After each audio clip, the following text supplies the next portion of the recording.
You're listening to the Weekly Wrap-Up on Sprott Money News. Well, greetings once again from Sprott Money News and SprottMoney.com. It is Friday, May the 12th, 2017, and this is your Weekly Wrap-Up. I'm your host, Craig Hemke, and joining us as usual is Eric Sprott. Eric, good morning. Craig, good morning. Good to be here again. We keep hoping, these last few weeks have been a little trying for us all, but as you know, we always expect it will get better, and typically does.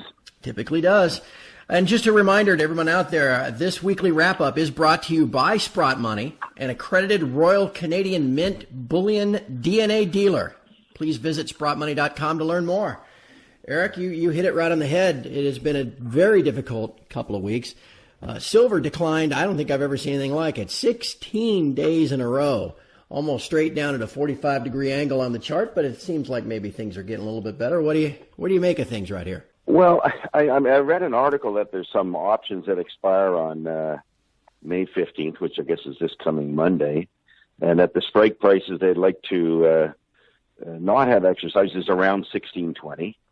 And so even though nobody seems to be able to explain why the price went down, it would seem to me that it was just the commercials doing their thing, sweeping the table and getting ready for the next time. And one of the technical people that I respect a lot suggested 2 days ago that we have an exhaustion buy alert on silver, that it should have begin a bit of a rally here.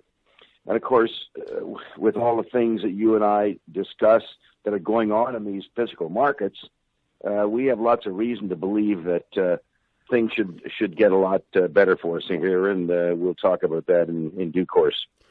You'll like this one, Eric. Technically, from a technical perspective, I suggested to folks on my site that when the length of your decline in consecutive down days at 16 reaches your RSI on the charts at 16, you're probably pretty close to a bottom. Yeah, I would say an RSI of 16 is certainly there, right? I mean, I think they even say that if you get below 30, it's kind of time to start thinking about buying things. So, and I think that, as we'll discuss the things going on in the world, there was really no reason for silver and gold to go down here.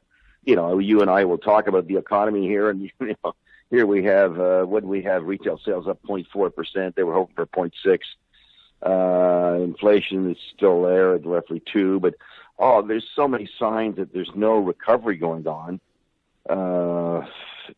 Whether it's auto sales or Macy's store sales yesterday. It's not there. And of course, these healthcare premiums, I always go back to that. I hear about these, suggested 80% increase in premiums, or the guy's doesn't want to sell it anymore because he can't make any money. Well, if the insurance company can't make any money, what would the rate have to be for him to make money? Mm-hmm. That's a sort of a shocking thing to have to contemplate. And it's of course, everyone's almost biggest budget expense now, healthcare. Yep. So you can't have double-digit inflation and those sorts of things, and not think that people's discretionary ability to spend on a discretionary basis is going down. And I think we see that now. Well, I think the Fed probably likes it, Eric. That adds about 1% to GDP every quarter, all that healthcare spending, and it's certainly helping their inflation mandate. So, yeah, right. Yeah, I know. It's kind of funny to look at it that way, isn't it? Because if you look at some elements of GDP, there's lots of them that really shouldn't be included in GDP, right? When you think of healthcare, are we actually getting healthier? No, we're not getting healthier, as a matter of fact, right? The average age of life is going down in the United States. I think the infant death rate's gone up in the United States in the last decade. So we spend all this money and we're less healthy, for goodness sake. Diabetes is going crazy. So, we don't have much to show for it yet. It goes, as you say, it goes into GDP. Everything's great. GDP is going up. Yeah, well, thank you. People being less healthy should hardly be going into GDP. And security, imagine the money we spend on security. It's just gone crazy in the last 10 years. Ever since that guy supposedly was going to light his running shoe on the plane, think of the money we've had to spend on security and the time wasted. Oh, it's shocking to have to think about it. Right. Well, I know my life expectancy has been shortened after these last couple of weeks, and my health has declined. However, there does seem to be a little bit of a light at the end of the tunnel, my friend. And I want to get your thoughts more specifically on the miners, because, we've got this whole thing hanging over everyone's heads with the GDXJ, and the shares had a really tough couple of weeks just with the metals. However, the Hui index bottomed at 180 last Thursday, the 4th, and it's going to be up again today because the metals are up. It was in 194 yesterday. Do you think there's a chance that sentiment has finally kind of been washed out and can maybe only improve from here? Well, I can understand why the shares are going. Let's imagine that the reason the shares went down was because somebody took them down intentionally. If I was that guy, I'd be buying the shares before I let the price of the metals go back up. That's the tip-off, right? You go in and you buy the shares because you know full well that the price of the metals is going back up again, so you're going to get super torque on the shares, so you go and buy those first before you come into the COMEX and buy the metals. But there's no question that, in my mind, the value's there. I watch lots of companies and I see mostly good things happening to them. Some of them aren't as good as they could be, particularly some of the bigger guys have had a tough time keeping it together. But I think there's some incredible values out there. When I look at various stocks, I think, well, why would that be that cheap? Even now, I can hardly believe it, that there's a fundamental reason. I think, man, that stock should be twice as high as it is. So that sort of thinking tells you that you're kind of getting down to a point where things, as you put it, they are washed out. So, and I've been there before. I was reflecting on sort of going back to early in 16 when, man, there were no bids on anything, and you'd bring out some good news and the stock wouldn't go up, and you think, like, there's no market anymore. Well, then all of a sudden, of course, the whatever it was, 19th in 2016, things just started rocking. The next thing you know, you're up 150%. So I would guess that we've seen the bottom here. Yeah, you and I talked a couple of weeks ago about whether you can measure capitulation simply on price or if you can measure it on sentiment, which also is obviously always connected to price. And boy, it sure seemed, especially after what happened late last year and then this latest pullback, that we almost had a capitulation in sentiment, didn't it? Yeah. And, you mentioned the GDXJ situation. And, of course, they might very well have shot themselves in the foot, right? Because they've changed the GDXJ to GDXM mid-cap. Mm-hmm. But people want the J.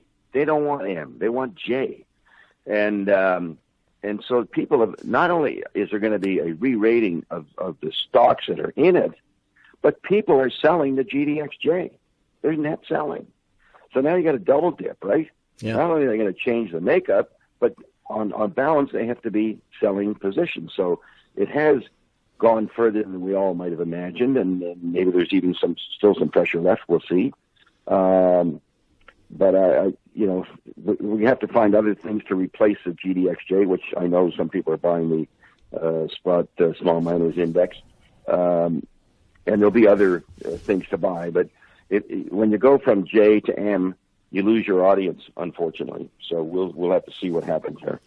Two other topics this week, Eric, and then they're ones we usually cover almost every week here. First, let's talk about politics, especially here in the U.S., because as soon as Trump was elected, the narrative changed about how bullish this was for the stock market and everything else, because there was going to be massive infrastructure spending and tax cuts and all this stuff.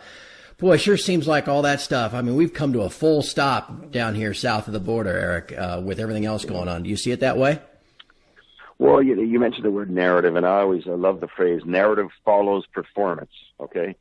And I'm certainly of the view that you may very well have had the plunge protection team in there after Trump got elected, and I think the market was down about 8% or something overnight, and the plunge protection team came in, turned it around, and all of a sudden the narrative follows the performance.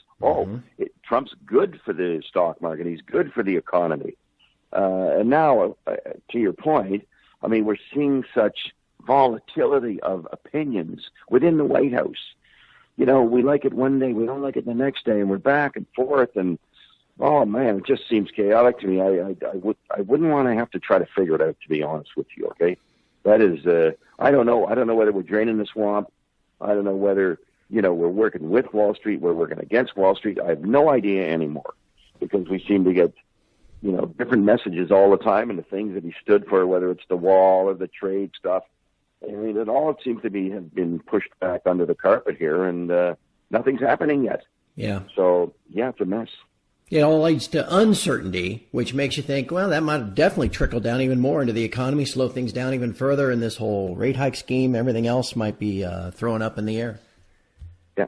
Well, even, you mentioned on a little chat before the call here, Home Capital up here in Canada, which is a sort of an alternative kind of bank that's in the mortgage lending business. And it's an example that all of a sudden the few people got a sense that it wasn't working, and they just take their deposits out so fast that they lost like $1.5 billion in 2 weeks, something like that. And the stock fell by about 80%. But that's what can happen to lenders, when things start getting soft and there were all these expectations going to be great, and then you find out it's not great. And then you do start thinking about where you have your money, and is that guy going to make it? Does he have a derivative position, et cetera, et cetera, et cetera. So, and that's a very healthy environment for gold and silver. Mm-hmm. I mean, that's when really they stand the test of time. Yeah. So I agree. All right, one last question. We talk about gold demand every week. We don't necessarily see it reflected in the paper markets, but the physical stuff itself sure seems to be a hot item. You and I were both pleased to see a great article this week from SRS Rocco about a big 50% increase in 2017, at least in January and February combined, of gold exports from the U.S. And I know you track that. You track exports from England, exports from Switzerland, and then imports into China and India. Yeah. What do I'm sure you're watching these trends. What do you think? Well, of course, I'm always amazed. Let's take the U.S. and England as examples. I mean, it has no gold production. So when there's a big chunk of gold leaving the U.K., you got to wonder, well, where's that coming from? And, of course, you're always thinking, well, it could be some central bank selling that goes unrecorded because it's leased to the dealer, and when they lease it, they don't have to say they sold it. Same thing with, you see the big exports from Switzerland into India. Of course, Switzerland doesn't produce any gold either. And same thing with the U.S. when they shipped out 100 tons in January and February, but they only mined 80. And you got to presume that some of those 80 would have been consumed within the United States. So, who was coughing up, who knows, 20 to 40 tons in a 2-month period? And probably the most important data point was the preliminary numbers out of India, 98 tons for the month of April. The last month was, I think, 110 or so. So we're running at 100 tons a month. I mean, that's 1,200 tons a year. Last year was 650. I can't imagine somebody could come in and buy an extra 550 tons in a roughly 4,500 ton market without the price going a little higher. Yeah. And or where's this coming from? Who's providing that? That's central bank type size, right? Right. A difference of 550 tons. Somebody big's got to provide that. So no, I think all the signs of the physical market have been quite positive, and if this market wants to get a little bit of weakness here, I think the stocks and the prices of metal will run pretty hard. Yeah, the in the Far East, as we call it here, India, China, they take advantage of the sales, don't they? Yeah, when the price comes down, they're buyers. Yeah, and they bought very wisely.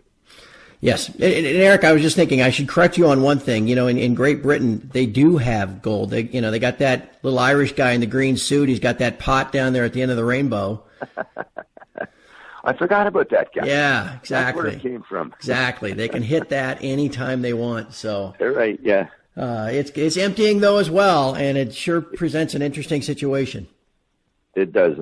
It should be looking good here. That's the one thing we always get to fall back on the physical side of things, notwithstanding what happens to us in the thing known as the COMEX, where the paper just eviscerates us. And good for you and guys like Steve St. Angelo to stay on top of it and report the developments there, because it really is manipulation, and it happens so regularly. And it's amazing that the hedge funds get fleeced every time. Maybe their day will come. Let's hope so. Yeah, let's hope so. All right, my friend, thank you so much for your time and all that you do. And we will talk again next week. Okay, Craig.